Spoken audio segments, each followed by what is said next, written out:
Ayan, hello guys! Welcome back ulit sa ating channel. And for today, ang pag-aaralan natin ay kung paano pag-connect-connectin yung mga frames natin. So, itong ganitong tutorial ay para na siya sa mga high fidelity wireframes. So, yung high fidelity wireframes, yun nga, nag-i-include siya nitong sa prototyping tool kasi kapag high fidelity na, ayun, syempre meron ng mga images, may gumagana na yung mga button nga para, again, kasi parang prototype nga siya, and para pag pinindot natin yung mga certain buttons or whatsoever dun sa ating frames, ay may matitrigger siya or lilipat siya. So, para mas madali nating ma-visualize at tawag dito, at makita kung ano yung may experience nung users natin sa kanilang end kapag ginamit yung ating application or nagpunta sa ating mga web applications. Ayan. So for this, ang gagamitin ko na lang muna example ay tong frames na ginamit ko for our color theory na discussion. So kung napapansin nyo, may mga blue lines dahil nandito tayo sa may prototype na section dito sa may right panel. So ayan yung nag-i-indicate kung yung mga blue lines, ayan yung nag-i-indicate kung saang frame nakakonect yung specific na frame. So mamaya mas makikita natin ano ba yung mga yan and paano ba nakikreate yan. Ayan, sorry kung may maingay, merong maingay na pusa dun sa labas namin. Anyway, so dito, ipapakita ko lang kung paano muna siya pinagko-connect, no? And then, yung mga technicalities, later on sa video natin siya tatalakayin. Ayan, sana maging maikli lang to, no? Ayan, so dito, gusto ko kasi, ang mangyayari, pag pinindot tong square na to, yung rectangle, pupunta siya dito sa frame na to, na ang pangalan ay first. So, yan, para matrigger natin siya, syempre, pindutin muna natin tong rectangle, and then punta tayo dito sa may prototype na section, and then kung napapansin nyo, yung pinindot natin meron siyang blue, napapalibutan siya ng blue lines, and meron ditong bilog na may plus sa gitna.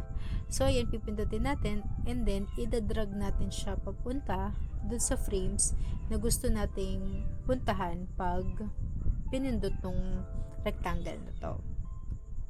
Ayan. So, bago pala tayo tumungo dito sa interaction details, kung napansin nyo, may nag-pop up dito sa my right side natin. Ayan.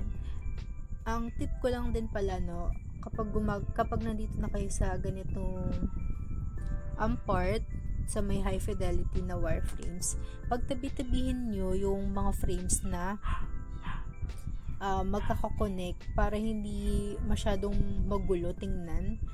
Ayan. Kasi kung nakita nyo kanina, diba, ang daming lines na blue lines kapag pinindot tong prototype na section, and lalo na kapag madaming functionalities yung website or yung dito, mobile application nyo. Ayan. So maganda na magkakatabi para iwas clutter and hindi ka rin masyadong maguguluhan. Ayan.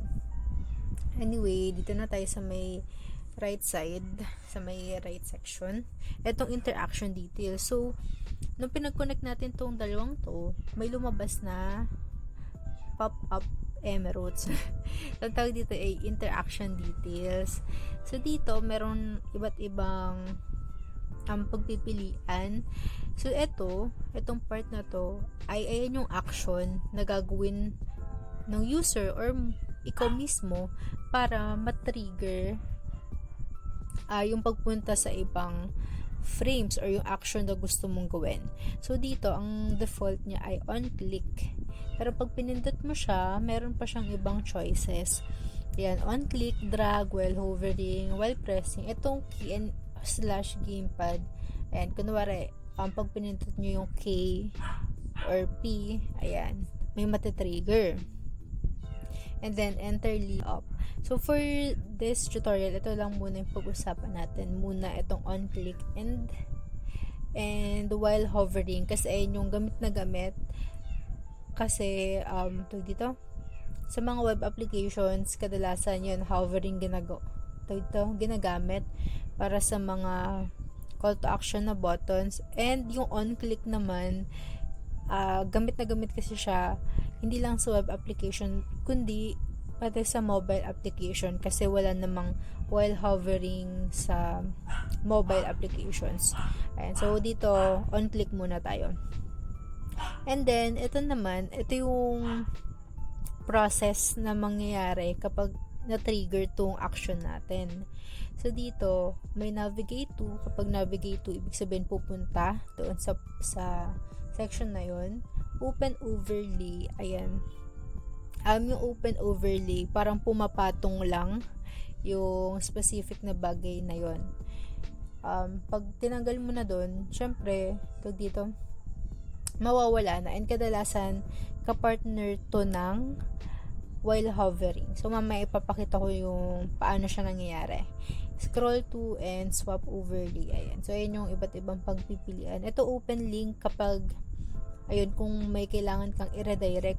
For example, meron kang logo ng dito, social media accounts nyo. So, pag pinindot yun ng user, pwede nyong lagyan nyo ng link para mag-open siya into another page. Ayan. Pero for now, kagaya na nabanggit ko kanina, dito muna tayo sa pinaka-basic, itong navigate to. And then, ito naman ay kung saang frame siya pupunta. So, yan, pag pinindot nyo, lalabas dyan lahat ng frames na nandito sa project file nyo. And since napag-connect ko na sila, naka-automatic na nandito siya. Pero kung naisipan mo na gusto mo dito siya i-connect sa part 1.1, makikita nyo na, ayun, lumipat yung blue lines. Blue line, isa lang pala. Ayan. Pero balik natin siya dito sa first kasi yun yung gusto kong pag-connectin. And then, dito na tayo sa animation. Ayan. Kung instant dissolve, smart animate, etc. But for now, instant na lang muna yung pipiliin ko. Ayan. So, yun basically yun lang. Ganun lang kadali pag-connectin itong mga frames natin. Nasa sa inyo na lang kung paano nyo gagawin or anong animation whatsoever yung gagawin nyo. Ayan. So, experiment na lang kasi madali naman siyang aralin. Ayan. Tingnan natin kapag pinag-connect anong itsura kapag pinindot natin. Kung matitrigger nga ba talaga. Ayan. Tagalin mo natin tong ayan. So, kung nakikita nyo, ayan yung unang natin, no? So, ang ginawa natin kanina, diba? Pag itong rectangle na to, kinonect natin dun sa kasunod niyang frame. So, ang ginawa natin action ay on-click. So, try natin. Ayun. So, lumabas na siya nung on-click. Pero, sa totoo lang, mas gusto ko yung smart animate dito. So, tingnan natin kapag may smart animate. Anong mangyayari kapag smart animate yung ating ginawa? Wait lang. Copy natin to dito. Mas maganda kasi itsura nung transition ng smart animate kapag dito. Nandun na mismo yung content niya. Ayan. I-group natin sila. And ito. Connect natin ulit.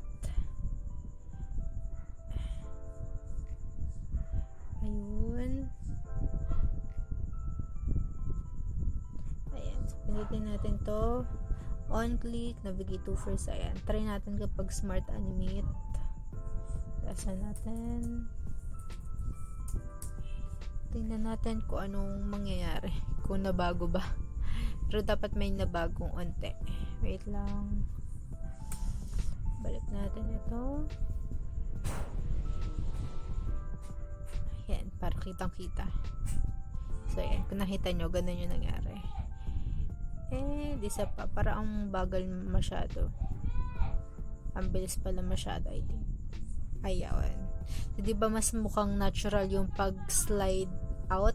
Tama ba? Pag-slide out nung nitong rectangle para lumabas to. Ayun. So, basically, yun lang naman. for this sa tutorial na to.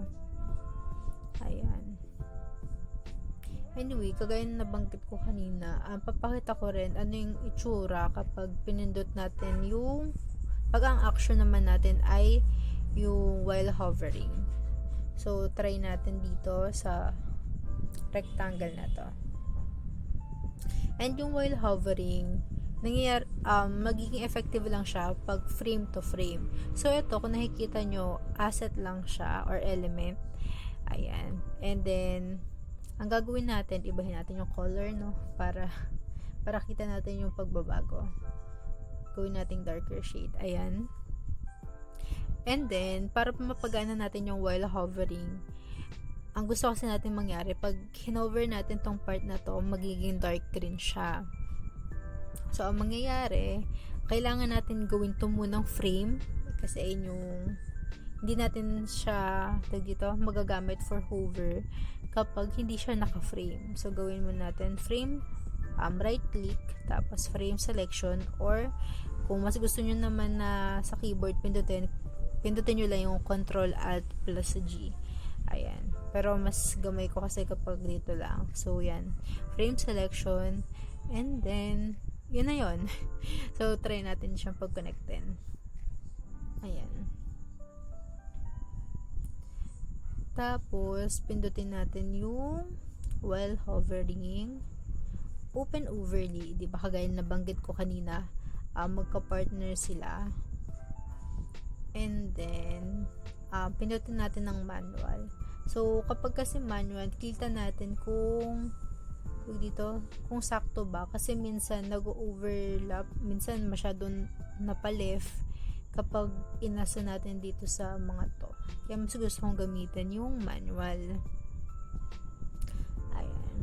So, tapos close natin when clicking outside. Pero sa bagay, hindi naman kailangan kasi while hovering lang naman. So, ang animation natin, ayan, instant lang.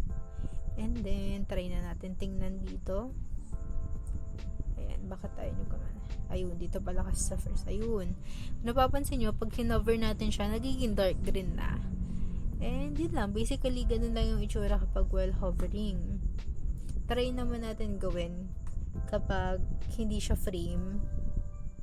Try natin ha. Tanggalin natin yung pagiging frame niya kung ko-connect pa rin siya. Kung napapansin nyo dito, 'di ba, rectangle 8 na lang ulit siya, hindi na siya frame. Ayan, so try natin kung ko-connect. Ayan, because as you can see, hindi siya nagko-connect. Nagpa-pass through lang siya kasi hindi siya frame. Gumagana lang tong pagpo-prototype natin frame to frame. Ayan. So basically, yun lang naman itong pagko-connect natin sa mga prototype. Yun. Sobrang dali lang nito. And ayan, medyo napahaba pa nga. Akala ko mga less than 10 minutes siya, pero ayan, lumagpas na tayo. Basically, yun lang naman, madali lang talaga siya, and nasa age na rin naman yan kung paano nyo siya lalagyan ng twist and everything. Ayan. So, yun lang, sana may natutunan kayo, and next time natin tatalakayin yung mas complicated na version na itong pagpo-prototype. Ayan, pero kung may specific na katanungan kayo regarding dito, ayan, comment nyo lang below and sasagot natin yan agad-agad or gagawin natin ng separate na video para mas madali nating ma-explain. Yun lang, and salamat, ingat palagi.